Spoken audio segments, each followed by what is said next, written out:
And happy Selection Sunday. The tournament is still being unveiled on CBS, but we do know that Iowa and Iowa State are both in the NCAA tournament. Both are going to be playing in the Midwest Regional. And for the next half hour, however long we happen to go, we could be talking about the NCAA tournament and March Madness. Good Sunday evening. My name is Travis Justice. He is Ross Peterson. Ross, it is that time of year again. It feels normal now, right? You've got the watch parties. You've got fans inside of arenas. It seems like we're back to normal when it comes to March Madness. Yeah, I hadn't even thought of it that way, Travis, because, yeah, but you're right, man. I spent the day with a bunch of buddies over at my friend's house, watching games, watching that Hawkeye win. We're going to get into a lot of this, but we also watched Richmond win earlier in the day. So fun day, man. You're right. We're back to normal. It feels that way. A bunch of Cyclone fans going to be heading up to Milwaukee. So it feels like this is going to be, yeah, you're right. Great times, man. And this Hawkeye team rolling right now, looking great. Yeah, you mentioned the Iowa team, and it's just on a roll. Let's just take a look at where it is right now, right? This is what happened earlier today, a 75-66 win over Purdue in the Big Ten championship game. This was huge for Fran McCaffrey just because Fran had not won 2 tournament games in either the Big Ten tournament or the NCAA tournament since arriving at Iowa. This seems like, a big weight lifted off his back. But again, 75-66, the final. We'll get into that a little bit later on. But Iowa now was selected in the Midwest Regional. It will play in Buffalo, a number 5 seed. And you already mentioned they're going to play the Richmond Spiders. The Spiders lost to Drake earlier in the season at the Knapp Center. But this is a team that came along late. And if they would not have won the A10 tournament, they would not have been an NCAA tournament team. These were one of those spoilers, right? They got in the A10 with 2 teams. Davidson got in, and now Richmond, and that's a hell of a matchup for Iowa to start off. 2 really hot teams. Travis, as we watched that unfold, we even wondered if what that was going to do to Iowa State, how that was going to impact the Cyclones, and maybe even move them out of the tournament, because they seemed like they were kind of close to that bubble. Obviously not as close as that, but Richmond is a team, man. I don't like this draw, but everything I've seen so far is every Hawkeye fan is like, oh, cakewalk. Let's start looking past them. Listen, I remember the Spiders came to this state and gave Drake trouble, gave you and I trouble. I remember phone calls that night that said, man, this Spiders team is a lot better than we thought they'd be. Now they ended up being the 6th seed in that A10 or whatever it is. So playing Drake well early in the season doesn't mean you're a great matchup for a team that right now is playing fantastic basketball on both sides of the court, Travis. So if you have comments, we can't take phone calls during this, but we can take your comments and we can take your questions via social media. So use the comments section, whether you're on Facebook, I believe also on YouTube as well. If you're watching on LinkedIn, you can do that as well. Yes, Ross, we are on LinkedIn tonight. Whoa. I know that we are going big time with being on LinkedIn, but John Alexander says, hold on, I'm going to put my sweater back on. Hold on. John says, I think this is a great draw for Iowa. I'm kind of with John here. You're probably, for some reason, you're being more cynical than me, which is very rare, right? You are usually. I'm not being cynical. I'm being cautious. Okay. I think the Hawkeyes are going to handle this Richmond team. It just is I watched them earlier today play tough. I know that they're a team that can give you fits, but man, the Hawks are playing so good right now. In my bracket, I'll have the Hawks going into the Sweet 16. I'm getting ready to kind of click through the bracket right now, but I love the draw. I don't mean to say that. Hawks beat the Spiders. It just is, I just watched them play well and surprise a team that was supposed to beat them.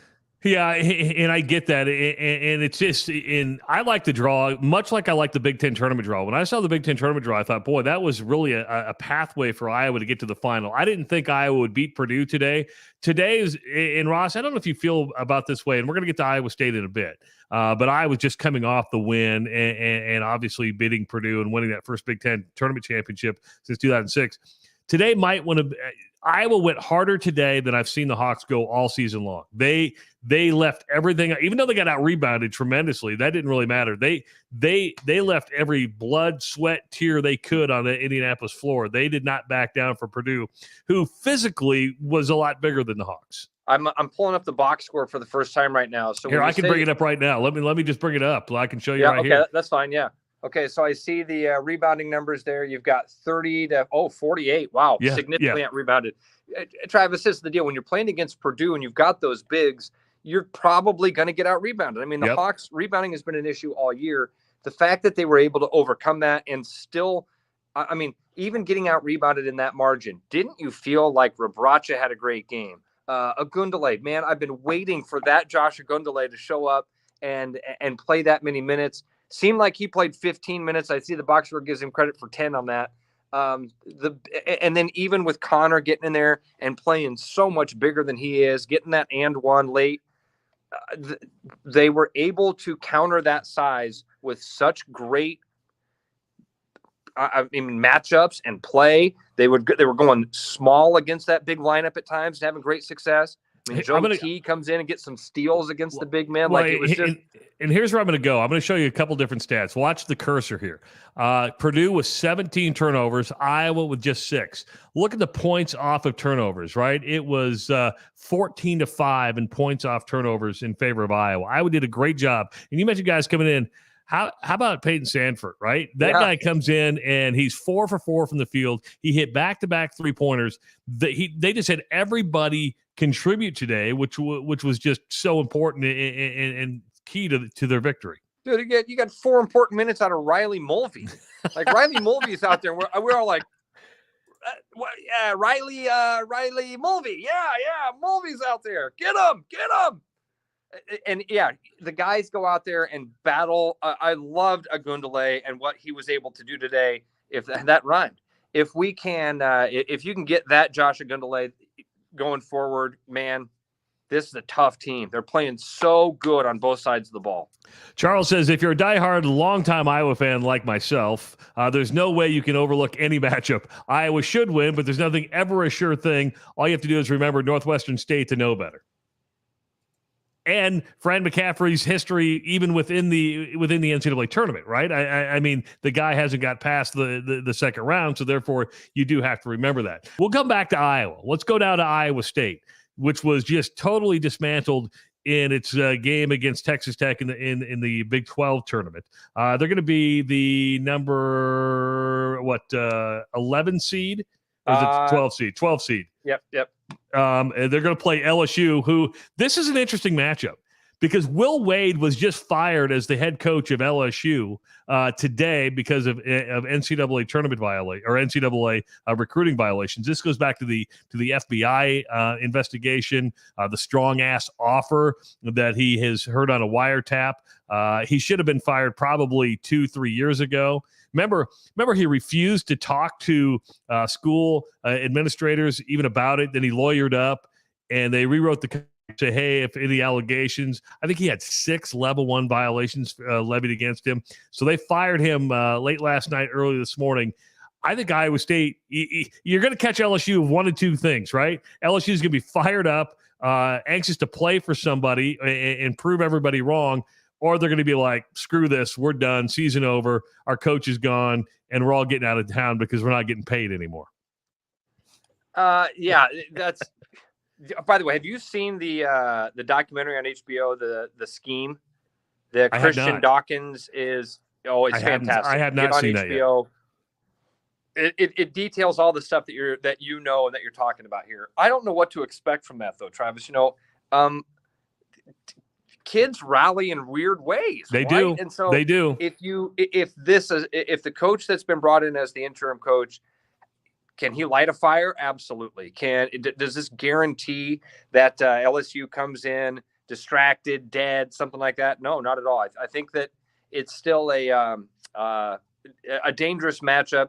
Iowa State's a tough team, man. I will pick Iowa State to beat LSU in this matchup. Might even pick Iowa State to be able to go into that second round and beat Wisconsin because Iowa State is really difficult on a short turnaround like that. But Wisconsin's the type of team, traditional Wisconsin teams are ready for that. They're ready for tough defense. They're ready for you to come at them and get in their shorts. And they'll Wisconsin's a tougher matchup in that second round, I feel like, than LSU in the first. Yeah, I'm waiting for the entire bracket to come out in a PDF so I can bring it up full screen. I don't have that yet. Unlike like a real TV station, we look like we're at a TV station right now, but we're running this all ourselves, and it's kind of it's a radio show with video is really what it comes down to. And because my wife is asking me, she goes, "What do you think?" I said, "I miss the days when I was in television when I had like a whole team, like could do graphics and all this stuff. I'm doing it by myself now, and I'm just trying to pull this stuff up." But what I like about Iowa State, you mentioned a hard team to prepare for. I think we talked about this on your show, The Sports Fanatics, which you can hear daily on Des Moines Sports Station 106.3 KXNO from 3 o'clock to 6 o'clock. We talked about how Iowa State is tough to prepare for if you've never seen them, right? We use the baseball pitcher analogy in that if you see somebody for the first time, you can't hit them. Now, once Iowa State started going through the Big 12 that second time, they start getting hit, right? I mean, people knew how to prepare for them, and that's why they didn't finish with the best record in the Big 12. But if you play them once, and you give TJ Otzelberger a week now, a little more than a week to prepare for somebody, I think this has an Iowa State win written all over it as well. Just because of all the stuff that's going on with LSU. And I think this first time seeing Iowa State's defense is going to create some problems. All of that stuff, Travis, and this Cyclone team has rebounded from really bad performances a couple times this year already. I mean, it went from looking really bad against Oklahoma State to almost beating Baylor going into the Big 12 tournament. So they can do the same thing. They're going to have a little bit of time. They get back onto fresh legs. There's going to be a fire burning. You're going to have a lot of fans there in Milwaukee. Wisconsin's got a huge home field advantage being in Milwaukee. Yes. Iowa State is pretty close there. That's a nice draw for them. Great location. The top overall seeds in the NCAA tournament, Gonzaga out west is the overall number one seed. Arizona is going to be the number one seed in the South. Kansas out of the Midwest. And Baylor will be out east. The interesting part of this is Baylor got beat in the semifinals of the Big 12 tournament. And it makes me wonder how much weight these conference tournaments actually have on seedings. And I'm starting to think really not that much. I think Iowa moved up maybe one. I think Iowa, if you were going into the Big 10 tournament, was probably a 6 seed. I think winning the tournament boosted them to a 5. But I'm starting to think, Ross, and I could be wrong. I'm not one of these guys who gets to sit in these meetings and these selection things, but I don't think the conference tournaments have as much weight with these higher seeds or moving guys around as we may think. And I think that the proof is in the pudding there with the Hawkeyes. Purdue ends up on the 2 line, the Hawks end up on the 5 line. Now, if they were waiting for the results of today's game, I absolutely can argue that the Hawks should be on a 4 line. Are they one of the top 16 teams in the country? I'm okay with the 5. I'm all right with it. But I think that the proof is in the pudding here. Actions speak louder than words. Seems like this stuff's probably set for the most part. They've got the last few places that they're putting in place, last few pieces they're putting in place as before this selection show goes live. And I think the Hawks were probably on that 5 line last night. So, Corey, this is our former producer, Corey Lathrop. Look at that. Look at that. Man. He goes, I have to admit, I think I've been wrong about Fran McCaffery. Never thought he was capable of coaching a job that he put together this season. Did this one put him in the upper echelon of Big Ten coaches? Corey, I think what's happened is, and Ross and I talked about this on Friday, I think Fran McCaffery has changed as a coach. I think he's a calmer, gentler Fran, if we dare so say that. I think he sat back, enjoyed the season. He's not as animated on the sideline. He doesn't show his emotions like he used to. We used to joke about Fran's red face. We don't see that much anymore. I think he sat back and enjoyed watching his 2 sons on the same team. If you watched him after the game, he went right to Connor, went right to Patrick, embraced them. Because I think you know how special it is, for one, to be able to coach your son, but to have 2 sons on the same team speaks volumes. Is he in the upper echelon of Big Ten coaches? That's still to remain to be seen, right? I mean, we can forget, and dare I use Iowa State as an example? Dare I use Iowa as an example? Back when the Big Ten tournament championship can be forgotten really quick if you bow out of the NCAA tournament in the first or second round, because as much, and I don't want to take anything away from a Big Ten tournament championship. It's a great honor. It's a big deal. It's something to brag about. You get to hang a banner in Carver Hawkeye Arena. This time of year, you're measured on one thing. You're not measured on conference tournament championships. You're measured on how deep you go in the NCAA tournament. Is that fair? I don't know, but that's what you're judged on. You are judged on how deep you go in the NCAA tournament. Fran McCaffrey's never got past the first weekend. I think the Sweet 16 is a big deal. You hang a Sweet 16 banner, that's a very, very big deal. Am I wrong, Ross? No, listen. You're wrong about a few things here. You're not wrong about the big point that you're making here. That all of this that we're feeling today, all of this gets lost if the Spiders come up and bite you, right? Yep. Richmond wins that game, and it's really bad. I want to play off of what Corey's saying there, though, man. Upper echelon of Big Ten coaches is a tough one. There's a lot of really good coaches in the Big Ten. I've been saying the last several weeks, a lot of what Corey was saying there. I've turned a corner on Fran also a little bit. It's because he's more likable. It's because he's not being a jerk. Yeah, I mean, I think just on, is he a good coach? Is he a great coach? Is he, where is he at on that spectrum? I think much higher of Fran right now than I have ever before as a basketball coach, as a guy that's able to do the X's and O's stuff. Dude, this team on paper was supposed to be a bubble team. They were supposed to be a team that was fighting for position here at the end, maybe had to make a run like this to get into the tournament. I'm with Corey. I didn't think Fran could get this team fired up 4 days in a row. I didn't think Fran had it in him to mix up his rotation to put Josh Ogundele and Ryan, O'Reilly, Mulvaney. I can't think of the kid's name. I didn't think he had it in him to go switch up the rotation like that, give Ogundele the 10 minutes that needed to be done against a couple 7-footers. I like what Fran has done here, and I think that I was presented with one that's a little bit different than what Corey just presented to us. Okay. And I want to throw this at you. Okay. I'm listening. I don't know if Fran's in the upper echelon of Big Ten coaches, but I do think that with this Big Ten conference tournament win, you can make the argument that Fran's the best coach in Hawkeye history. I don't know that Hawkeye fans are willing to put him up above Tom Davis in the Sweet 16 yet. Lute Olson, but when you look Final Four, Lute Olson, Final Four. And we Lute Olson the Final Four. You're right. I mean, but Travis, look at the career he's done here.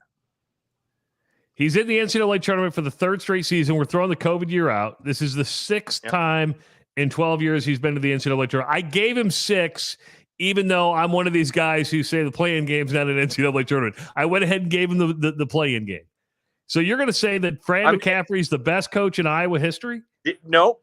I didn't say that. I didn't say that. You did say that.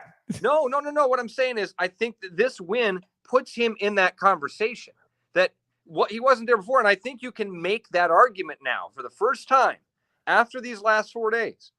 And that's weird that in 4 days, and again, I'm probably going through the recency bias. I'm feeling really good about this Big Ten tournament win. I had a great day with my buddies today watching this game. I've had a great couple of days watching these games with my dad and then, reacting on the air. That was posed to me in a text group that said, after this win, is Fran now the best coach in Hawkeye basketball history?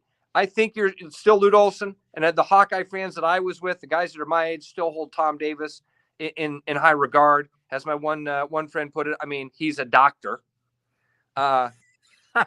So, but again, Travis, it plays off Corey's point there, man. Our perception has changed. Jeff says, "No way, Ross, no way." That's what Jeff says. Here's listen to my point. Even the most cynical Hawkeye fans against Fran are having a change of heart. Have watched these last couple of days and gone, "Oh wow, this dude can coach." I've been making the argument the last couple of weeks about him sustaining this success over the last couple of years when you're losing dudes to the NBA as often as he is. When you got guys and he doesn't lose a lot of players in the transfer portal. So I've been trying to I've been turning a corner in my head about, man, he's a better coach than I've been giving him credit for. And now you make this run, you hang this Big Ten tournament title, which has been elusive. if they lose to Richmond, it all falls apart. Win 2 games, make that Sweet 16 run. Yeah, hang that banner. I think the Sweet 16 is a game changer, right? The Sweet 16 means you're over a significant hump. Keegan Murray after the game today said that they changed the trajectory of Iowa basketball forever. Is this a paradigm shift? I think he said something like they changed the history of Hawkeye basketball. And my buddy Dusty right away said, whoa, go win a national championship, get to a Final Four, get to a national championship. That's changing history. We've done this before. Yeah, I'm kind of with you on that. I wasn't really ready to go that far. But Kirk brings up a question, and if you have a comment, go ahead and leave it in the comment section. If you have a question for us, we'll do our best to answer it. Of course, there's lots coming up when it comes to your brackets. We want you to go to kxno.com. I don't know if it's going to be up there today, but probably tomorrow. Just keep this in mind, your chance to win $1 million. Okay, it's a national thing, but you can still be part of our bracket challenge. Go to kxno.com, fill out your brackets, and have that. Also, you can watch Iowa and Iowa State, the Palms Theater in Hawkeyes coming up this weekend. Ross, you guys at the Sports Fanatics are going to be out there on Thursday, and I believe Murph and Andy are going to be out there on Friday, so keep that in mind. Also, KXNO will have you covered all week long, starting with a morning rush, which goes from 6 to 8, Miller and Condon, which goes from 10 to noon, Murph and Andy, which goes from 1 to 3, and then you have the Sports Fanatics from 3 to 6 all week long. We will have you covered for the NCAA basketball tournament. Kirk says odds of ISU and Iowa in the Elite Eight. I wouldn't make the bet, Kirk. I wouldn't. I wouldn't make the bet. Would you make the bet? I wouldn't. Okay, I need to go. I'm going to go back and look at the route here. I don't like that right away, I'll say. All right, I'm trying to find. Iowa would have to get through Kansas in the Sweet 16. Okay, I think they can play with Kansas. I'm just not. I think that would be one hell of a game. I really do. But it's. An Iowa-Kansas matchup is intriguing. Kirk, I mean, yeah, what Travis is saying is exactly right. I think the Hawks can do that. I think the Hawks can absolutely play with Kansas and beat Kansas. They can. The odds of it are not good. No. I mean, you got to be a realist here, right? I mean, I will say this, and Jeff goes, hey, it only took 12 years to get to this point. Hey, but everybody will remind you the Licklider years you had to recover from. And you can still be a hater all you want, man. Corey's point, the text group that I'm in, my point is not that he is the greatest coach that the Hawkeyes have ever seen. And I know that's what you will run with and Travis will try to say and all that was the point I was trying to make. That's not it. You know me well, sir. You know me well. The point is he's moved himself way further up in that conversation in 4 days than I thought. And I would even say going back a couple of weeks, because this entire year, the switch to Perkins, whatever happened defensively to this team over the last couple of weeks, this has been maybe his best coaching job, and I would say I've been most impressed with this year's coaching job. So don't think he's the greatest coach of all time. Win a couple games next week, having a conversation. Okay, so I will agree 100% with what you just said. This was Fran McCaffrey's best coaching job at Iowa, period, hands down. There's no disputing that, right? I mean, just based on what we expected. Ross, you and I disagree on this. I think this year's team is better than last year's team that had Wieskamp and Luka Garza. I think it plays with a certain swagger. I think it has a little edge. I think it knows it's maybe somewhat of an underdog every time it goes on the court. I like the way this team plays. I actually think it plays harder. Today was the hardest I've seen an Iowa team play in a long time. And I think this Iowa team is better than the one a year ago. I can't dispute that. And you look at the guard play, what you get from Perkins, the way that Toussaint comes into the game and is able to change the pace of the game so quickly or inject his pace into it in the Hawkeyes' favor. The one thing that I would say is this Hawkeye team has really struggled when you've got a big man that can score. And you know what that last year's Hawkeye team had? Luka Garza. So yeah. it'd be a fun basketball game to watch. I'd love to see it. Here's what I hope. I hope that, and I do think that this team is built to win a couple of games here. They play on, it's the defense that's the difference to me over this last couple of months and maybe even last year to this year. If there's one thing this team is way better than last year's team, it's defense. And I give that to Perkins. I think Connor McCaffrey's a big part of that. I think that when Toussaint is in there, he's great. And when you've got both Murrays out there, man, you've got such a long athleticism. You can really wreak some havoc defensively. Ted says, as an ISU fan, I don't want Iowa in the Elite Eight. Risk versus reward. Lose that game and listen to D-bag Iowa fans forever. Well, and vice versa, though, right? I mean, I know what he's saying, but if both got to the Elite Eight, would be pretty cool. How about Clark Kellogg? Now, we've been on the air here, so we haven't been able to watch the CBS broadcast. But Clark Kellogg just picked Iowa for his Final Four. When you see me look that direction, that's usually what I'm looking at. Is this the show is up, but I haven't had it on or been paying attention. Final Four, so that would mean that they then beat Auburn or Wisconsin or maybe Iowa State. How about that? Iowa State match up in the Elite Eight for a place in the Final Four. But they'd have to get through Kansas in the Sweet 16, which would be that would be a big deal. But wow, that's Hawkeye. I mean, Travis, can that Hawkeye team we watched today or watched these last couple of days, can they beat Richmond, Providence, Kansas, Auburn? Well, it was funny because Clark Kellogg takes Iowa to be in the Final Four, but Seth Davis said, hey, if Iowa plays Providence in the second round, he likes the Friars in that one. So that just shows you the different way of thinking, right? And yeah. I think right now, the way Iowa's been playing, Iowa can beat anybody in the country. I really believe that's that. exactly my point. Yep. Yes. The Iowa can beat anybody. I said this when they played Northwestern.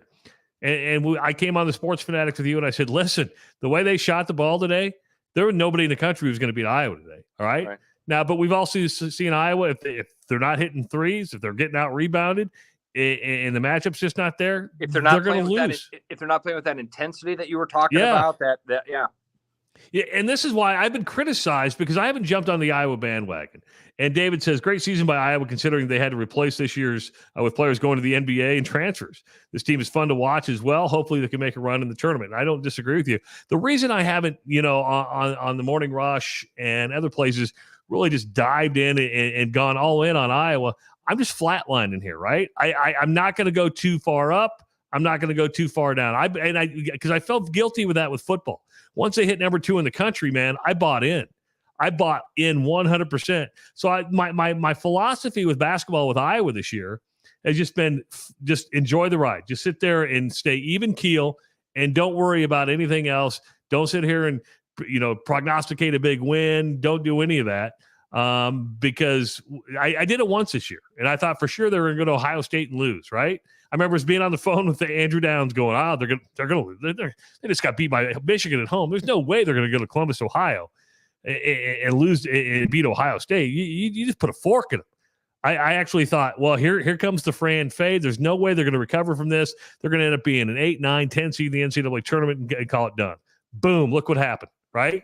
They could have easily beaten Illinois in that last game of the year. Then they go on and they win the Big Ten tournament. So I'm just flatlining. I'm just going to enjoy the ride one way or another. If they lose, I'll be like, you know what? Okay. If they win, it's like today, I was watching this game like showing no emotion. I'm like, okay, I got to stay even keel, man. Just stay even keel. That exceeded expectations. That's what you're saying, Travis. Yeah. That's what you're feeling. That you're looking back on this season and going, man, I thought this was going to be a bubble team. I thought the Hawkeyes were going to be where the Cyclones were, and I thought the Cyclones were going to be a lot further down than where they were. So both of these teams exceeded those expectations greatly. Now, all of that being said, man, our first point is still the most true point here. It all boils down to this week. You've got to win these 2 games. You got to beat Richmond. You got to play well against Providence and probably beat Providence and get into the Sweet 16. Unbelievable. We do have some breaking news here, which is I find interesting. How about this? Georgia has just hired Florida head coach White to be the head coach. Mike White is now the head. He goes from Florida to Georgia. That's between the hedges, man. That's an unbelievable. The SEC is amazing when it comes to stuff like this. Can you believe that? Wow, that doesn't happen. It does not happen. It does in the SEC, and I guess it just happened in the Big 10 or Big 12, right? That's what Texas did. Texas sniped Texas Tech's coach. But the difference being with that is that Chris Beard was an assistant under Tom Penders at Texas. There was some history there, right? Georgia going all in. Georgia is just trying to find a way to win at basketball. But I thought that was interesting right there. We spent a lot of time talking about Iowa so far and not as much about Iowa State. But you got to be impressed with what TJ Otzelberger has done. And even look what he left, right? UNLV was a pretty darn good basketball team. The one he left, 20-some plus wins. That took a little bit longer to turn around. What he was able to do at Iowa State is impressive. And let's go back to what you said earlier, is that this team is one that if you haven't played them, if you haven't had time to prepare for Iowa State, defensively, they're gonna give you fits. And that's why they play LSU in this first round. That's going to be in Milwaukee. I think Iowa State will be a popular pick, not just here in the state, but I think around the country. A lot of people that are if they're looking past that 6'11" number, Iowa State is a really tough matchup for LSU. I think Iowa State is a tough matchup for Wisconsin on a short turnaround, but I do think that's a bad draw for Iowa State in that second round. A lot of teams, let's see, some of those other threes that were out there, Tennessee, Iowa State would have been a much better matchup against Tennessee. Texas Tech is one. Eek.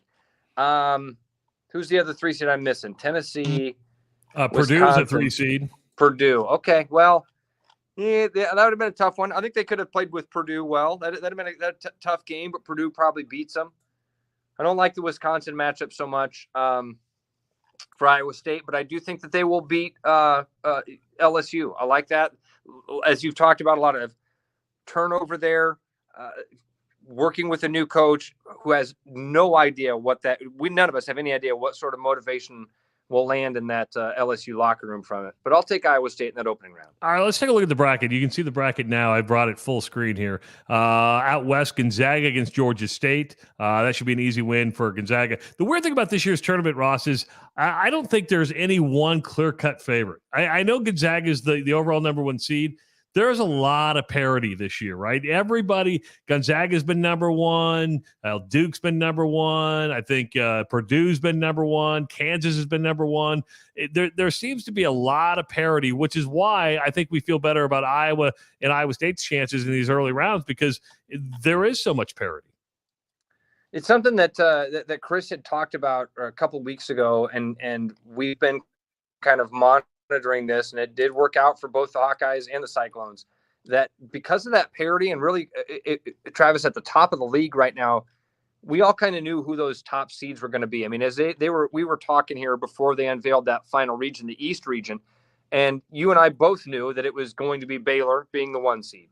We all knew that Gonzaga was going to be a 1 seed. Arizona was probably going to be a 1 seed, and Kansas was going to be a 1 seed. So if you could play yourself away from that parity, if you could play yourself away from playing those 2 seeds right away, with Villanova being a really tough team, Duke being a tough team on that 2 line, that was going to matter big time. Play yourself away from the 7, 8, 9, 10 lines, and the Hawkeyes were able to play themselves above it, and the Cyclones unfortunately fell below it, but maybe fortunately, I guess, fall down to that. Call me crazy. Where you don't have to go face Auburn for a while. Call it just his first glance, and I'm sure people are going to take a pot shot at me for saying this, which is totally fine. I actually think the Midwest region is a doable region. I'm not saying it's the easiest. I think it's a doable region. I think the East is a beast. Look at this. You got Baylor, you got North Carolina, you got Marquette, St. Mary's, which has beaten Gonzaga. You got UCLA, a team that went deep a year ago in the NCAA tournament. Texas, Virginia Tech, which is playing really, really well, just won the ACC tournament, beat Duke. You got Purdue, which was the number 1 team early on. Murray State, even San Francisco, which has competed in their league, and you got Kentucky. That's a nasty region, Ross. That is brutal. You are absolutely right. That's brutal. Yeah, I mean, you look at it, you just first went. Go ahead.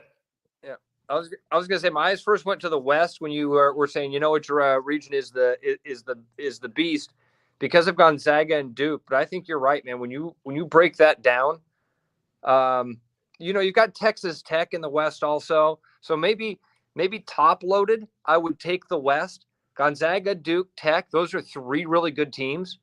But dude, that East is wild. Wow. It really is. That's why if you're an Iowa and Iowa State fan, you're counting your blessings. You're over here in the Midwest. I really do believe that. Just be thankful you're in the Midwest. Yeah. Trav, I'm with you. Like when I'm looking at this, I can't see myself picking too many teams out of that West besides Gonzaga, Duke, Tech.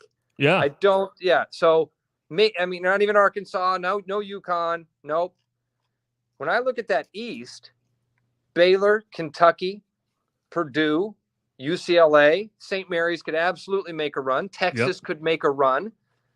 Murray State is a team you've liked. Could they get an upset or two? Absolutely, and find themselves in the Elite Eight. That's wild. Now looking at that South, Arizona, Villanova. Again, Tennessee. I'm not crazy about Tennessee. I know right away I heard one of Clark Kellogg or one of the guys in that post-game fire away that Tennessee was going to be a Final Four team. That's usually a curse. So I might even take Longwood to beat Tennessee. Now, I don't know if I'd go that far, but, did you see Illinois making a run? Yeah. I mean, I think the Ohio State Loyola Chicago game right here, I think that's a really, really good game. I don't think either of those teams are going to go very deep. I'm with you. I'm with you. So the South is pretty limited. I'm probably going Arizona, Villanova, out of there. One of those. Hey, watch out for Houston. Watch for Houston to make a little bit. You're right. Yeah. But the Midwest is the winnable one. I'm with you. Yes. I like it. I like that. How about the first four? Texas Southern against Corpus Christi. That's fine. Wyoming, Indiana be a good game. Indiana played. I think it's pretty obvious now by getting to the semifinals. I think Indiana played its way into the NCAA tournament by going to the semifinals. I really do. I don't know if they would have gotten beat early on in that Big Ten tournament. I don't know if they're sitting there right now. Sean Roberts going to head to Dayton for that much anticipated Rutgers Notre Dame matchup. Notre Dame. Are you ready for this? Notre Dame. I didn't know this. I think I heard Notre Dame into the tournament for the first time since 2017. That's an incredible. Wow. I know. Really kind of surprising, actually. I mean, that's surprised to hear that. That one kind of shocks me a little bit. So that's as we start to wrap up our reaction. That was the gut reaction. We got a lot more coming up this week on KXNO, Des Moines Sports Station 106.3. Don't forget, you can also listen to us on the iHeartRadio app. But the Morning Rush every day, Miller and Condon, you got Murph and Andy, and of course the Sports Fanatics. Make sure to fill out, which you might be a part of this week again. We'll have to see. Is that right? Well, I know Chris is going to head up to Milwaukee. I know that for sure. Yeah. And I'm sure he'll be a big part of the show while he's up there. But depending on what time these games are tipping off and all that, and we'll have to keep an eye on the women's bracket because we air Cyclone women's games here on KXNO, so we might get pushed around because of Cyclone women's basketball. Yeah, and I believe the women's selection show is coming up. Of course, Iowa. It'd be interesting to see where both the Hawkeyes and the Cyclones fall, right? Iowa State maybe a 2-3 seed. Where does Iowa fall? They're going to be in that 2-3 line. And let's not forget, I know we've talked a lot more about Iowa than we have Iowa State today. That's because Iowa State's been done since Thursday. Iowa, of course, picked up the Big Ten Tournament Championship win. But let's not discount the fact that Iowa, both the men's and women's Big Ten Tournament Championship, which is quite the feat, right? That's amazing. And, I don't give enough attention. I don't watch the women's basketball. And Chris has been very passionate about it here lately. So I'm not going to pretend that it's something that my buddies and I were glued to or anything like that. It's very cool. It's awesome that the Hawkeyes are having the success. Caitlin Clark's amazing. And I mean, my kid, my dad, a lot of the men in my life that never talked about women's basketball are starting to talk to me about women's basketball. You, Travis, you would have never talked to me about women's basketball. It's something that's starting to become more and more in the mainstream. And that's a very cool thing. For Ross Peterson, I'm Travis Justice. Thanks for watching our instant reaction to the NCAA tournament announcement. Iowa is a number 5 seed. They will play Richmond in Buffalo. And you've got Iowa State playing LSU in Milwaukee. The two really good matchups, two winnable matchups for both teams. For Ross Peterson, I'm Travis Justice. We'll talk to you all this week on Des Moines Sports Station, 106.3 KXNO.